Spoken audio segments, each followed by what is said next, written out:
তুমি কি সকাল হলেই রিল দেখতে বসে যাও? সকাল হলেই ফেসবুক কিংবা মেসেঞ্জার, হোয়াটসঅ্যাপ কিংবা একটু গেম, মোবাইলে আসক্ত হয়ে পড়েছো।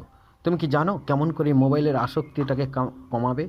মস্তিষ্কের মধ্যে কেমন করে ডোপামিন ক্ষরণ হলে মনের মধ্যে পুলক সঞ্চার হয়, আর কেমন করে এই মোবাইলের আসক্তিকে তুমি ছাড়াবে, মোবাইলের নেশা থেকে বেরিয়ে আসবে, ভালো রেজাল্ট করতে পারবে।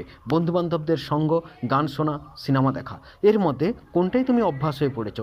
কমেন্ট করো, চ্যানেলের সাথে থাকো, সাবস্ক্রাইব করো।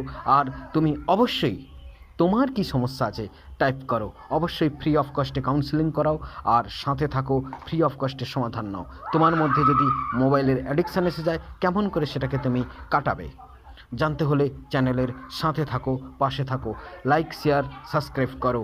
এবং বিস্তারিত ভিডিও আসছে মোবাইলের আসক্তি থেকে কেমন করে নিজেকে বাঁচাবে এবং পরীক্ষায় ভালো রেজাল্ট করতে পারবে।